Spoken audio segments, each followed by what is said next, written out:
Memalukan cara Rizal Ramli mengemis jabatan ke Jokowi, ditulis Mora Sipudan. Ada banyak cara para politisi menaikkan daya tawar agar dilirik jadi pembantu presiden.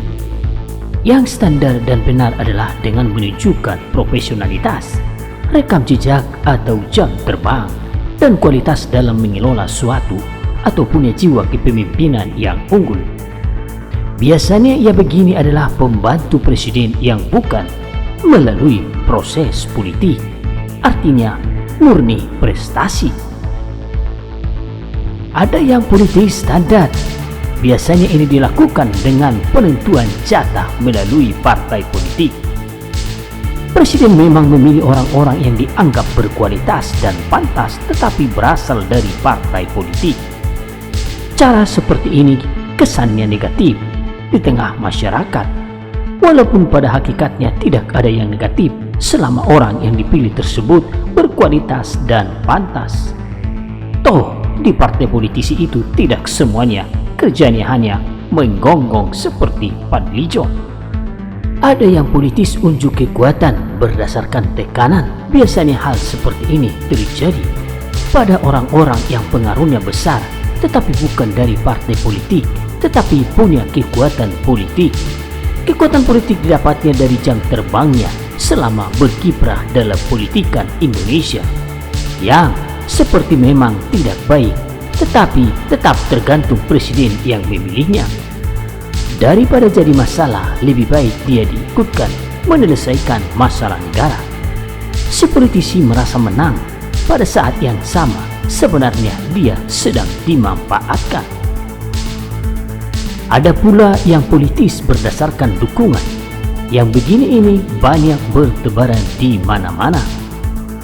Tentu Anda masih ingat wakil menteri dari salah satu relawan yang berulah sebelum terpilih jadi wamen, bukan? Contohnya ya begitu. Tetapi lagi-lagi selama dia berkualitas pantas dan amanah, tidak masalah. Ada juga yang modal bacot.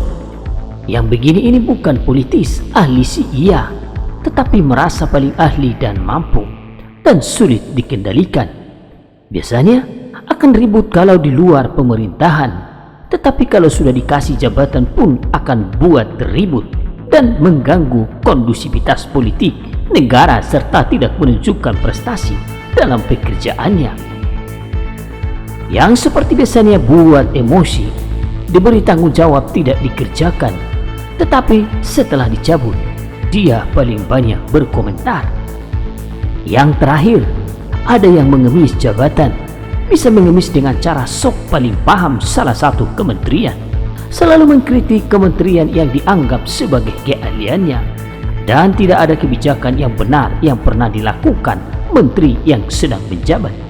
Sebenarnya jarang orang seperti ini. Yang saya amati sangat tepat seperti ini adalah Rizal Ramli. Bagi Rizal Ramli tidak ada kebijakan ekonomi yang tepat yang perlu diputuskan pemerintah setelah dia tidak di pemerintahan lagi. Ngeri kan? Padahal ketika dia ada di pemerintahan Jokowi pada periode pertama, entah reshuffle yang keberapa, dia juga tidak berbuat apa-apa. Tidak lantas menjadikan Indonesia terbebas dari utang, kesulitan ekonomi serta permasalahan lainnya. Sudahlah, tidak terlalu berpengaruh. Tukang ribut di kabinet dan mengurusi yang bukan urusannya pula, kan kurang ajar tuh. Sekarang Rizal Ramli kembali mengemis jabatan ke Jokowi setelah sekian lama dia bombardir dengan kritikan dan pesimisme berlebihan. Ternyata serangan Rizal Ramli itu hanyalah salah satu cara mengemis jabatan ke Jokowi. Prosesnya begini, Rizal Ramli menyerang pemerintah terus-menerus dengan kritikan yang seolah paling ampuh untuk menyelesaikan persoalan ekonomi bangsa. Tanpa henti loh, setelah sekian lama menyerang pemerintah, akan tiba pada suatu momentum ketika seolah-olah dia sangat dibutuhkan, atau anggaplah dia merasa dibutuhkan. Setelah itu, buatlah narasi yang menyatakan seolah-olah dia memang dibutuhkan. Narasi tersebut dilontarkan Ramli ke publik melalui media sosial dan media berita online. Ramli diuntungkan karena media online tersebut punya kedekatan dengan dirinya. Media apa itu? Ermol.co. Apa hubungannya dengan Rizal Ramli? Saya tidak mau membahas lagi soal media ini. Silakan baca di peran.ermol.co. Dalam penyebaran berita kebohongan Ratna Sarumpait, penulis beritanya dekat dengan Rizal Ramli. Bagaimana Rizal Ramli mengemis jabatan? Entah sengaja atau tidak, dia menggunakan mulut orang lain. Direktur Eksekutif Indonesia Political Opinion, Deddy Kurniasia, untuk menyatakan bahwa Jokowi membutuhkan dirinya, dan kemudian diberitakan melalui media yang dekat dengan dirinya. Dari media yang satu ke media yang lain, begitulah seterusnya sampai lebaran kuda. Baik juga sebagai bentuk presiden mengakomodir anak bangsa yang memang punya kapasitas. Terlebih RR bukan tokoh baru dalam bidang ekonomi. Akan sangat baik jika presiden menarik tokoh bukan karena soal satu kubu, tetapi soal kesiapan intelektual juga kemampuan. Ditulis Deddy Kurniasia, Ermol. Dan menariknya, sebelum media online memberitakan soal Rizal Ramli pantas dipakai Jokowi, sudah terlebih dahulu berkumandang tagar Rizal Ramli Solusi Indonesia di media sosial Twitter. Apa maksudnya? Anda tahulah bagaimana tagar bergerak di Twitter. Sudah jarang yang bergerak secara alami. Sepertinya Rizal Ramli ngebet mau jadi menteri. Jokowi itu tidak suka orang yang banyak omong tapi tidak ada realisasi. Bagi Jokowi, sepintar-pintarnya orang kalau tidak bisa kerja, tidak akan dipakai. As simple as that. Rizal Ramli sepertinya tidak malu mengemis jabatan ke Jokowi. Seperti cara seperti ini sudah menghantam terus-menerus, malah gunakan hashtag dan puja-puji media agar dipakai Jokowi. Memalukan. Lagian, kalau membedakan antara bengkak karena oplas sama bonyok, dipukuli saja seperti kasus Ratna Sarumpait, tidak mampu.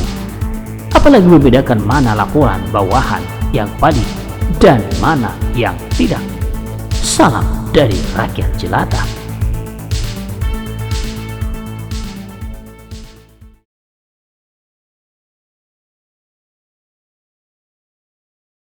Mulai ribut-ribut soal PKI, digoreng terus padahal gerakan khilafah mulai disuarakan.